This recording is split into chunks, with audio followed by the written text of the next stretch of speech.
So good afternoon, and thank you for joining us for the Shock of Colonialism, Archaeology in a New England Frontier, part of our 2024-2025 series on forensics and genocide.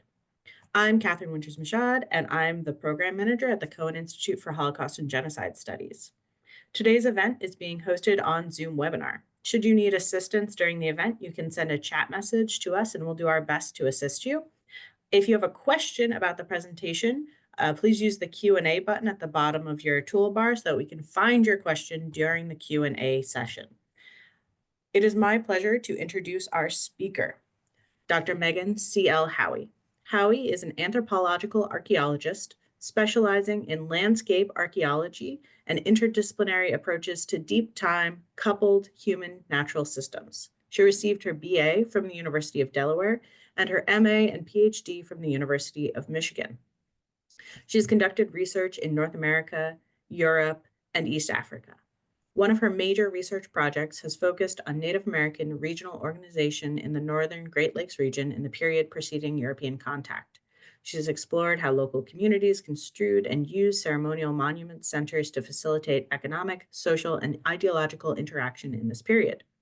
She also examines the critical role of food storage during this period as well. Geographic information systems analysis, ethnohistoric research, and collaboration with local tribal communities enhance her research. Her theoretical and methodological interests include landscape theory, the Anthropocene, geospatial analysis, ritual practices, and early colonialism. Dr. Howey is currently the James H. Hayes and Claire Short Hayes Professor of the Humanities at the University of New Hampshire, as well as a few other positions. And her project is a deep time multi-archive narrative of the Anthropocene in the Great Bay. In this capacity, she is the director of the Great Bay Archaeological Survey, GBAS, a community-engaged and interdisciplinary archaeology program. Thank you, and the webinar is yours, Dr. Howey. Okay, great. I will go to my Zoom here. Yeah, so I'm going to talk to you today briefly about the project and research we've been doing in the Great Bay Estuary here on the seacoast of New Hampshire. And it's the topic of my book that is coming out on the 15th. So we're just a little shy of that. I wrote a book for the public about this project, and I want to kind of walk through some of the cool finds that we've had and some of the themes and takeaways of this project. So I think about this moment of colonialism, and I would say right now, you know, what I want to walk us through with this book is the book and the project. We, using archaeology, have really looked at people's everyday experience of a global transformation, right? Colonialism is a massive disruption to the global system. It cuts across land, labor, right? In massive ways around the globe, right? So this is the time when Europeans, empowered by advances in sailing technology and cartography, are able to expand out of Europe for the first time by boat and, you know, in a major way, and travel across the globe. And this ushers in, it's often marked by that famous date of 1492. But you know, in the 1500s and 1600s, you know, this expansion across the globe, the world becomes global and undergoes major social and ecological transformations. And I think about it a lot in the time that we're living in. We're living through kind of radical global dynamic change that feels overwhelming in a lot of times. And I definitely am myself feeling that these days and a little scattered. So I apologize for that up front. But when I think about the work we've been doing and why archaeology and the book and the project that I want to talk about, it's everyday people hundreds of years ago lived through something global beyond their control. They made choices about their day-to-day interactions and activities, and they left the fragments, the material culture, the fragments behind of their lives that tell us different stories about what it was like to live through global colonialism, stories that aren't written, that aren't captured in the written record. Because people, I always tell my students as an archaeologist, right? People, you edit what you write, you edit what you put on your Instagram and your Facebook and your TikTok, right? You curate that. Humans are really good at putting forward a certain presentation, but we don't think about editing our trash. And archaeologists then can find a lot of the real behavioral patterns of people in the trash they left behind, the fragments, right? And I also just want to invite you, as I talk about this, I talk about these kind of fragments from the 1600s on the frontier, New England frontier, that I'll contextualize in just a minute. But I always think, what are the fragments that we're leaving behind? What are the fragments we also need to carry forward with us into the future? So, like, what will our tale be of living through our time? So, we'll get into the project. So this has grown out of the Great Bay Archaeological Survey, or GBAS. And so whenever I give a talk, I want to make sure to emphasize that this work is not done by just me. Archaeology is a team effort. My project is deeply interdisciplinary and engaged with community members and Indigenous knowledge keepers. So the GBAS team, especially my community historian, a self-taught historian, Diane Fisk, have made huge contributions to this project. And this project was developed from the beginning in deep collaboration with the head speakers of the Cowassuck Band of the Pennacook Abenaki people. I wrote, the hierarchy of academia. I guess at the end of the day, I did write the book. The book I wrote is for the public, but this project is a team project. We give talks together. We publish other papers together with Diane, with Paul and Denise. So it's a team effort. Lots of volunteers, lots of students have been involved. So I set out with my interest was in this period of, my interest is in how humans and the environment relate and shape each other. That's like my deep, long-standing interest as an archaeologist. And I had the opportunity to start working locally, and I was trained to be a pre-contact historian to work on the period before European contact. But I really, living here in New England and living on the seacoast of New England, I really realized that if I wanted to understand social and environmental change and inner relationships, the time period where most significant changes occur is really the colonial period, that early contact, the 1600s, when the English arrive. But I want to, and also that story is so iconic in our shared imaginations as a country, right? The Pilgrims and the first Thanksgiving, and it's a story we really celebrate as a country and kind of memorialize. And I thought, well, as an archaeologist, let's go look at what people left behind that weren't living in the power center of colonial New England, in Boston and the Massachusetts Bay Colony, because I bet we might find a lot more diversity and dynamism to the story, a lot of untold parts of what happened when a new world was created for everybody involved during colonialism, right? There's a whole new becoming in the 1600s when people interact and come together, and what happens outside of the power center. And you've inherited the story of the first Thanksgiving, again, the Pilgrims, and then Puritan Boston become the power center. A lot of work has occurred in this area. So I said, let's go out and look in a frontier landscape. Let's look at our locally embedded story of global colonialism and its socio-ecological transformations, right? Those coupled human natural systems like changes and shifts. And so being at UNH, realizing I had the great fortune to live in the Great Bay Estuary, which is a really unique ecosystem.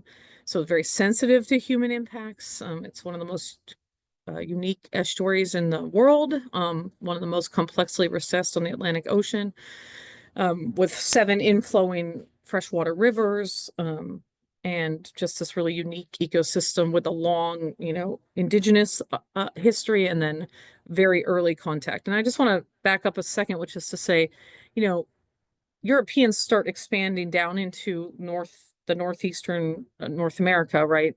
In the 14 and 1500s, right? When they're chasing essentially fishing resources, they're overfishing. If you think, I don't know, if you think up through England and they're chasing down through Iceland, right? They're coming down and around into the Maritimes in the 1500s. And it's not just the English, it's French, it's Basque. But the English kind of come to take a hold of a big significant presence in the early 1600s down further into what we know today as New England. So that's where our story picks up. But the encounter starts the century before in the 1500s. But in the 1600s, the English arrive in New England. And this Great Bay Estuary is a very early site of English settlement. 1623, we have the first English settlements in the Great Bay Estuary, and I use settlement as a but English presence, like longer term presence. And so if you think about, that's a pretty early Boston, becomes Boston in 1630. So it's a very early English frontier colonial landscape. And here's the map of the rivers, the influxing rivers. And the English coming here are coming into the Great Bay Estuary for very different reasons than in the power center of colonial New England, Boston, and the Puritan Boston, right? The Pilgrims and the Puritans fleeing religious persecution, coming to settle what they saw as like their rightful New England. But in the Great Bay Estuary, this is a really truly the frontier. I know if, today living here, I don't think of myself as living in the Wild West, right? But in the 1600s, this was really the edge of the English kind of foothold in New England. This was beyond the Great Bay Estuary as you went both north and east, right? North into like the lakes region. Right, Megan. Your slides aren't up yet. Oh, really? How is that? Do you see them now? Not yet. Huh. That's so weird. You don't see my slides, huh? Do you see them now? Yes, we do. Thank you. Oh, sorry. Yeah, this is my map. So this is the key map to the whole thing. So just real fast back. This is my who I thanked. And this, let's get beyond Thanksgiving. Here we are on the seacoast of New Hampshire. And here's this map. So this is really tells you this was the Wild West. This is a map made in the 1660s for the King of England. What this map tells us a lot of really interesting things. I go into it a lot in my book. But it shows you quite clearly, this is the frontier zone in the early 1600s of English expansion. The English are from an island. It's really important to remember, with a temperate climate. They had no idea what to do with snow. None. Like we all live in it. We're talking about it. There's lots came this weekend, more coming. England barely snows, right? So they were overwhelmed by the climate of New England, the continental climate, and they hugged the coast and they couldn't deal with the without the amelioration. So really beyond the Great Bay, it gets much colder as you go east into Maine, growing seasons shift and change. And then as you go north, it's so we're in the Wild West of 17th century colonial New England, the real frontier. And you can see in this map, beyond these rivers, it's like no man's land, right? It's wild animals and kind of who knows, right? But what this map also tells us, you might think it was made to map the early settlements, but what this map was really made for is tells us what these English that were coming to the Great Bay Estuary, that were coming to this frontier landscape, not to Puritan Boston. They were here not for religious reasons, they were here for money, for economic reasons, right? They were coming into this region and seeing all of the great natural resource base, the fish, the furs, and most above all, the lumber, the trees, the great pines and white pines and forest stands of this ecosystem as resources, right? And that's a radical shift in how these resources had been managed and stewarded by Indigenous peoples for thousands of years. They came here to commodify the natural landscape. And this map is really made for one reason only, which is on the side, the little key, to map the dams for the lumber industry, to show the king the expansion of what kind of amount of money he should be expecting coming back from this landscape. So that, but luckily for us, John Scott, the map maker, who's his own character, mapped a lot of other useful information as well, like the houses and settlements. And but when I talk about the shock of colonialism and the social and the ecological shock, these dams are really one of the best indicators of that. You have an undammed ecosystem for thousands and thousands of years. The English arrive in 1620s. They build the first dam in 1634. By 1667, there's 15 dams, all at the head of tides, which is the most destructive place to put a dam because it's where the freshwater, seawater of an estuary shifts. And that's the most important breeding spot for fish. So when you take that out with a dam, you take the fish, right? You're using it to float lumber, but you're essentially destroying the fish population as well. And by 1705, there's over 70 dams. So that's the shock that I'm kind of talking about when we think about this. Goes from an undammed ecosystem in less than 100 years to a severely, heavily dammed ecosystem. So they're here for resources. They're here for money. That also means these English colonists are a real scrappy and rowdy bunch. A lot of them are criminals that are leaving England, third sons who couldn't inherit land. There's a lot of, they're not a homogenous group. And I think that's really important and not something we really think about when we think about early colonialism. We think of the Pilgrims hat and the Puritans, but these were a really diverse group. There was also included lots of Quakers because they had more religious freedom here away from Puritan Boston. So they're here for money and they're not bound by a shared religious ideology like we think of in Puritan Boston. So I set out to look for these English houses. I had these great plans when I saw that map. I said, I'll go survey for all these English homesteads.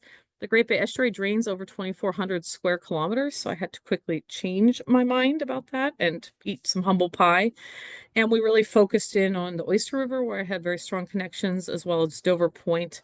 And I'll tell you about those sites. And we've now gone out with community members from the beginning and students and our Indigenous partners who I was looking for English sites, but we worked together from the beginning because we knew Indigenous and English history here had to be intertwined, that any English site was on Indigenous land that was part of Indigenous history as well. So we went out together, and Diane Fisk has just been one of the key players, but I like what she says. You know, she came to this as a trained, kind of self-trained historian, and she left with the power of archaeology because she's like, when you look at both together, that's when you see the hidden stories, the things people, left behind, the fragments they left behind.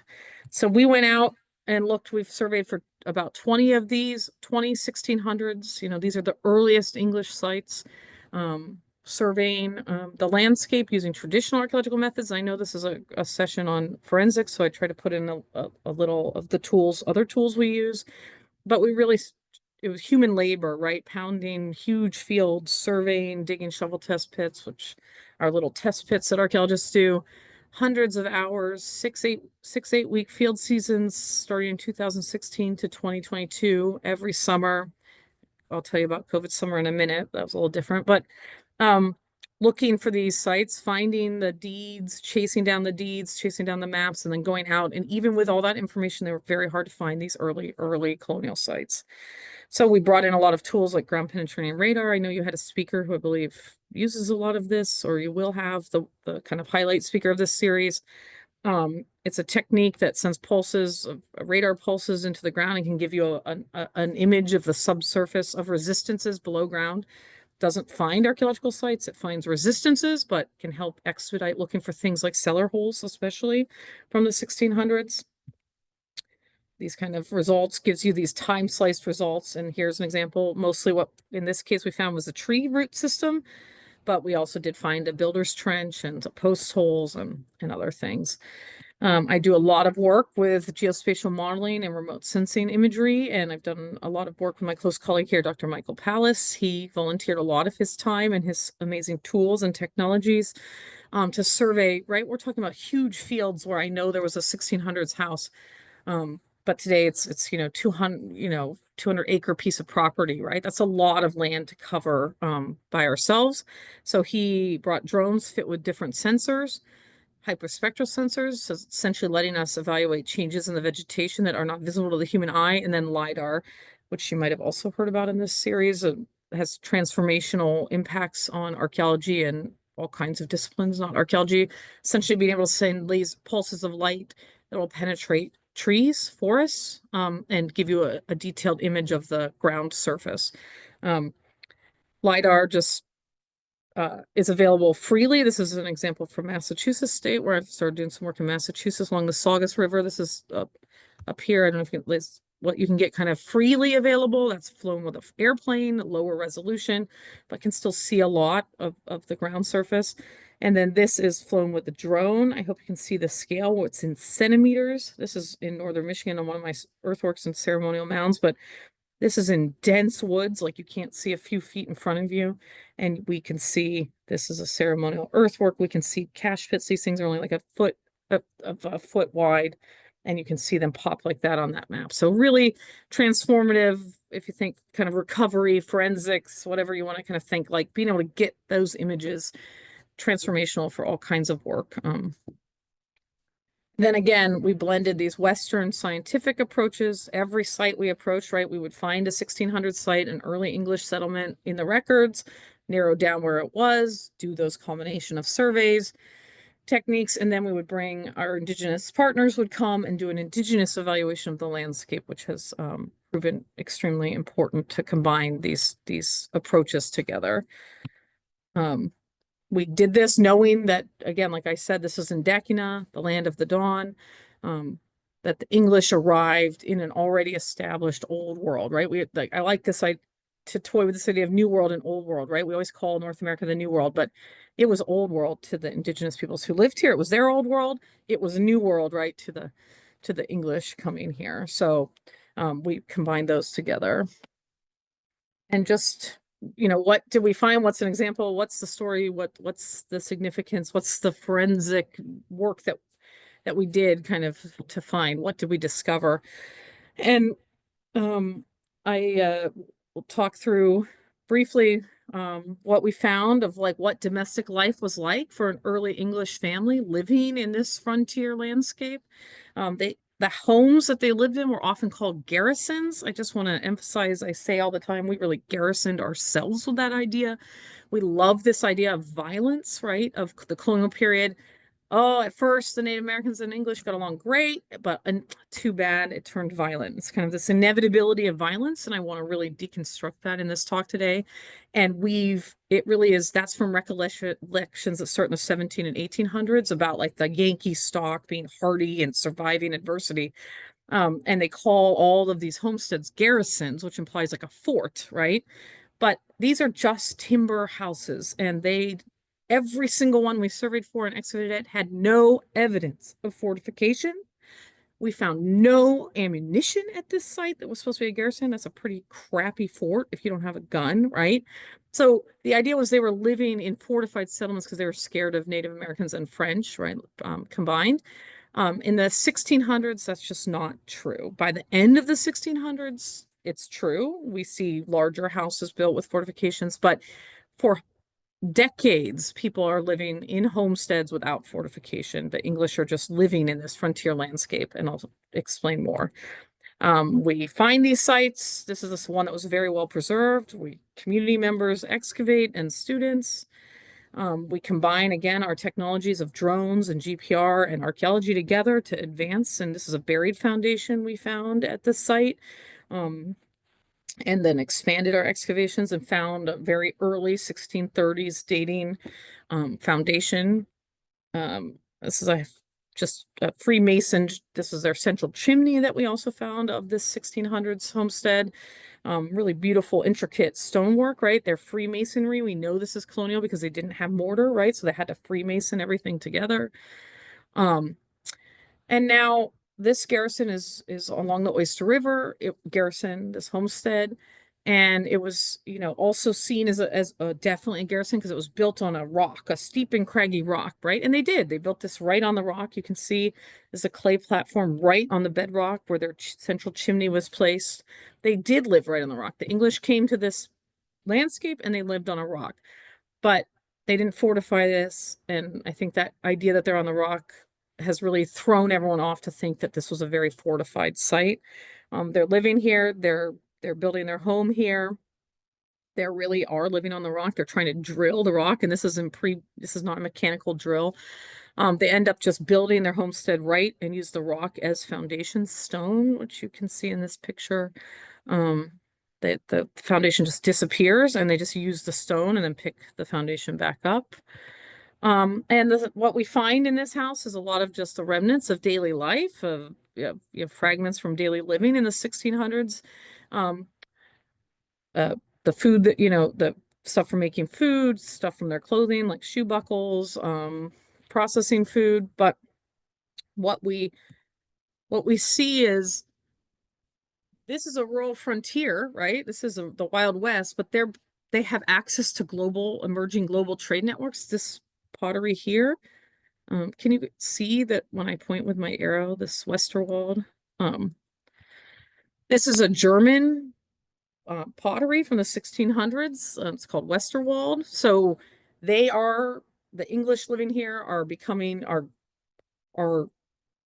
in concert and in conjunction, even in this rural landscape, with the emerging global world of the 1600s, right? They're accessing pottery from Germany. The English are very strict about wanting them to buy British. If you know, that's what part of what leads to the revolution. It wasn't just tea. They wanted them to buy British pottery only.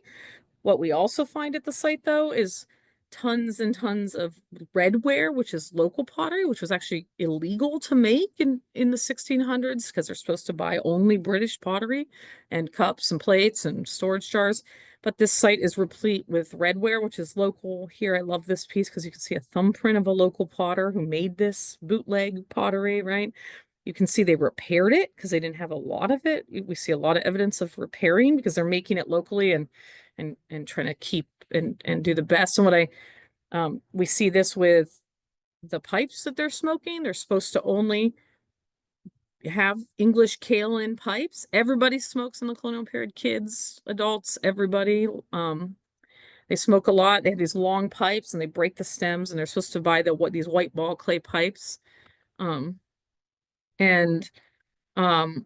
But what we find at this homestead is they're also making bootleg redware pipes in the English style. What I'm trying to emphasize here is they're at once global, at once English, and at once something that's never existed before, right? They're doing things that never existed before they came here. These English colonists are becoming something that never existed in the world before colonialism and this expansion. And they're living in these mixed spaces. Additionally, we find this is an end of a groundstone axe from their central chimney. This is an indigenous stone tool that wasn't for functional purpose. It was a polished stone axe. We found it in their central chimney, which crumbled later in time, so it broke. But this is an indigenous stone tool that was on display in their house. So they're getting German pottery. They're making bootleg local pottery themselves in the English style and have an indigenous stone tool on display in their house. We found several other indigenous stone tools as well. When we look at the food that they're eating, the English love, the idea is they're here, they're English, they bring their English animals, right? Sheep, pig, cow, the domesticates that we're probably all familiar with. They love sheep especially. But when we go through the bone, and I don't need you to look at this data, but when we're working on it, we're doing a pretty detailed analysis now of the animal bone from the site. But there's those domesticates, but there's also 12 other wild species, indigenous species, right? Indigenous to New England species, native to New England species. The most telling that tells me that they're learning and exchanging and interacting with indigenous peoples in terms of the foods is there's moose. The English, again, they're from an island. There is no animal in England even close to the size of a moose. You cannot come from an island like that and learn to hunt a moose without indigenous knowledge being shared with you in some way or the food being exchanged with you directly, right? They're eating quite a bit of moose at this site. So that tells us with the stone tools, something's going on, right? So they're living in this global, local, indigenous combined space.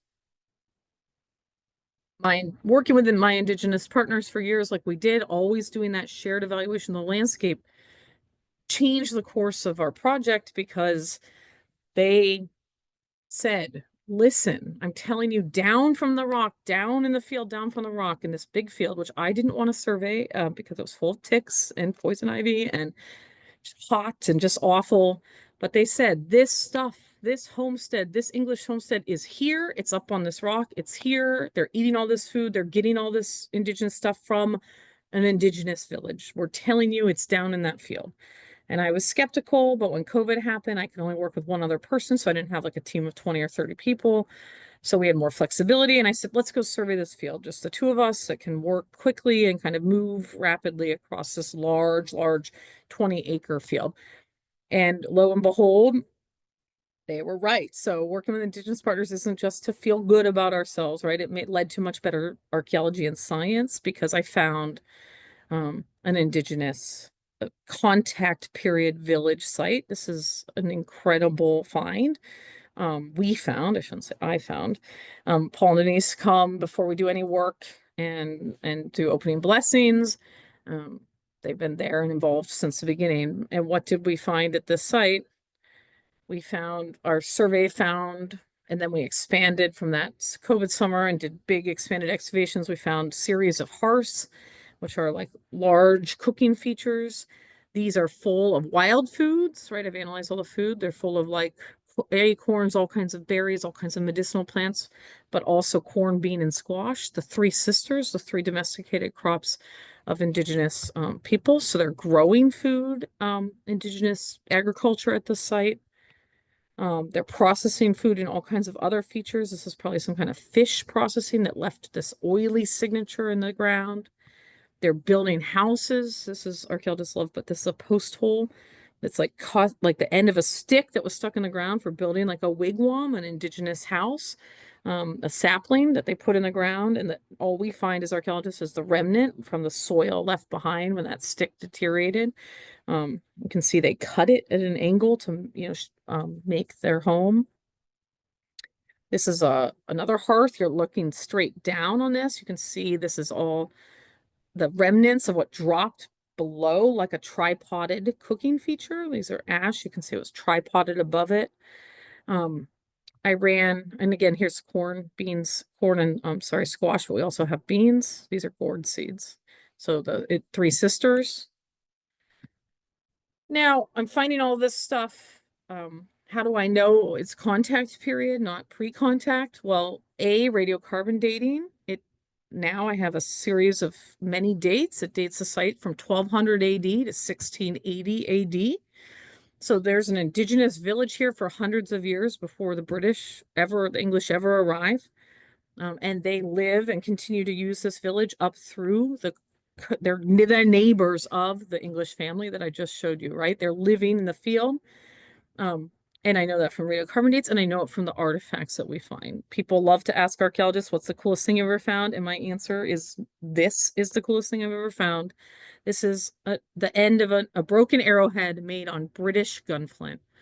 So this is gunflint you only find in Britain. They're bringing over on ships as ballast. They're bringing guns, and the Indigenous people access this gunflint material. They don't make a gunflint, they make an arrowhead, their traditional hunting tool, right?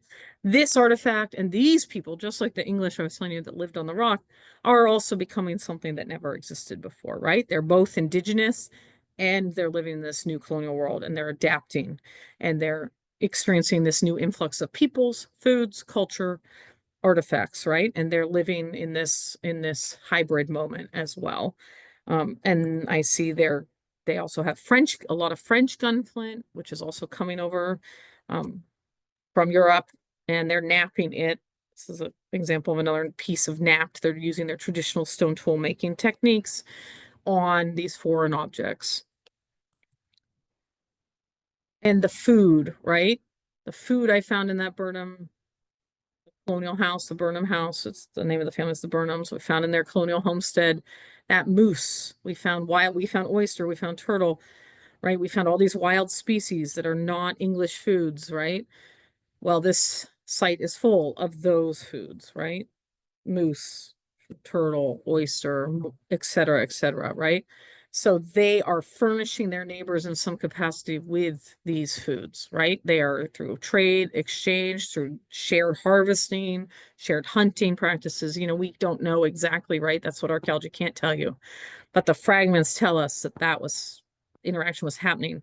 And now let's go back to like why they lived on this rock. We have to rewrite these stories, because it was like, oh, because of defense. They lived there because there was an Indigenous village down by the river. So they lived in the next available space where they could see and be seen by their Indigenous neighbors, where they could be provisioned by them. So it's that reframing of our just like first assumptions about how colonial encounter went, right? A lot more dynamism, a lot more dynamic interactions going on than we think just from the written record and just from the shared memories and celebrations we have of this time today. They're interacting for decades and living as neighbors for decades. We keep surveying for these sites. The survey continues. This is us out in the field. And when I say the ticks, you have no idea. I mean, 20 ticks a day, we're all pulling off ourselves, but it was worth it. To find this site and get to work at it together. And we keep looking, and I just want to, the story, right? There's this coexistence, there's this dynamism. Eventually, violence does sweep through this region. There's a big famous massacre in 1694. This is one of the only houses, that homestead, that English homestead, that is not attacked in this battle. It's spared while all their neighbors are killed. And then the Indigenous troops of the Oyster River Massacre gather in this field. It's always just written in the history books as like happenstance. They just stopped at this field and then moved on their way, the Burnham Field, and then moved on their way. And we know now that's not true at all. They went here because it's an Indigenous place that was known for hundreds of years, that had salience and meaning, right, for hundreds of years. So nothing was arbitrary, and that's how it's kind of been recorded. It was all this very, purposeful with deep histories. After it is the case that by the 1700s, the Indigenous presence in the seacoast is pushed further north. The English continue kind of this need and demand for resources, I told you the lumber, but the fish, right? The lumber not accidentally, but coincidentally takes the fish. Something we don't hear much about is in most of these massacres and attacks, one of the first things that are attacked are mills and dams, not houses. We don't really ever hear that. You hear about, oh, they went after people, but they were actually after their resources. Important point. And as they're pushed north, just following these ties of this time of radical change, right? This family moves down off of the hill, down to the field by the 1700s. One generation, Robert, his son is the one that moves to the fields, and he dies in 1718. He's wealthy enough by then to be buried by an enslaved African. That's what this record shows you. It's the payment to another colonist enslaved to borrow his slave to bury Jeremiah Burnham. By 1760, Jeremiah Burnham's son, so 3 generations in of English colonists, owns an entire family of enslaved Africans. One of them is given to his daughter for the rest of her life. Candace, the enslaved African, is given to his daughter Elizabeth when she marries. We surveyed for her. She was known to have lived with her whole life and to have been like attached to her. Elizabeth was attached to Candace and asked her to be buried near her. We found Elizabeth's gravestone, and then next to it, here pushed, literally kind of and figuratively to the side, we found what I believe to be Candace's, the enslaved African's burial stone. You see on the edge, on the fence. And I think about this as like figurative and literal, like what are the fragments, right? That fragment is still there though, but what is it that we're pushing aside? What is it we're going to carry forward with us, these stories and these pasts and for a shared future? And added to all of that, the environmental radical transformations that colonialism ushered in are with us. And now literally these sites, these early colonial sites that offer the chance to garner these different stories are literally, quite literally washing away. Sea level rise and erosion. Of the 20 sites that we surveyed for, 75% were gone due to sea level rise or erosion. So this is and this is way inland from the mouth of the Portsmouth, right? This is far inland from that, and it's still that rate of destruction. So we're in a race against time to tell these shared stories. So that's that. If there's questions, I have about 5 minutes before my class comes in. Thank you so much, Dr. Howey. Yes, if anyone has questions, please put them in the Q&A and we will ask them. To just get us started, though, has the survey work been of interest to any of the groups who are looking at the rivers or the status of the dams in the region today? I know that there has been some news about the dams, especially out in Durham. Oh yeah. I mean, that dam was built, the first dam was built by colonists. It's a headed tides dam that um and the poolers I work with were super involved in the efforts to get that removed. And um all of these dams at head of tides, often the argument to keep them is that they have historical significance, but the reality is they should never have been built there. So that's kind of the history can tell you actually that the indigenous peoples knew that, right? So whose history are you looking at to make that argument? Because indigenous peoples never dammed, they built like small like fish weirs and things like that, but they never made any major modifications at these head of tides. So yeah, we've been involved in that. I just offer information, not as much as like the advocating part that's for the activists, but yeah. Great. Also, what is the next phase of your project, and do you have any short-term goals? Um, the next phase, the book's coming out, and then I've kind of I have an administrative job now in addition to my regular teaching and research duties. So my research has shifted to I can't run these large summer projects. So, what we're doing, we're teaching teachers. We're funded by the National Endowment for the Humanities, fingers crossed. We did it 2 years ago, about 72 teachers from across the country to learn about how to talk about colonialism and teach these in their place by this example of this place. We're doing that again this summer. So the kind of education phase, the outreach phase. And then Paul and Denise and I are doing a lot of work exploring non-destructive techniques to get ahead of sea level rise. We have some funding from NOAA. We've been piloting that work to expedite the knowledge we can gain before these sites are gone without digging, which is very time intensive and destructive as well. So that's a piece. And then I've also really started working closely with my colleague at Northeastern, her name is Dr. Cabria Baumgartner, and we're interested in using archaeology to chase down the hidden stories of like individual Black leaders in colonial New England. We did a big project on King Pompey last summer, chased down his homestead. He was a freed African, probably self-freed from what we can tell, self-emancipated. In early colonial New England, it became like an elected leader called King Pompey, elected among Black Election Day. We're working now with the Black Heritage Trail and dipping our toes at the beginning phases of a project to look for Ona Judge's homestead that she lived in after her freedom outside in Greenland. So chasing these individual stories that aren't as big of a survey project. That's where we're going, kind of. Yeah. Fantastic. I did want to mention we will be emailing out the discount flyer for Yeah. Dr. Howey's book to everyone after this webinar Yeah, concludes. please. So keep a lookout for that. We're excited about this book. And since your class is starting very soon, I think we'll take this opportunity to wrap up and say thank you so much. Okay.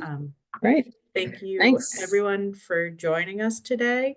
So the last event in our series, Forensics and Genocides, will be our 2025 Genocide Awareness Lecture, Friends Who Disappear, documenting the Guatemalan genocide and forced disappearance on Wednesday, April 2nd.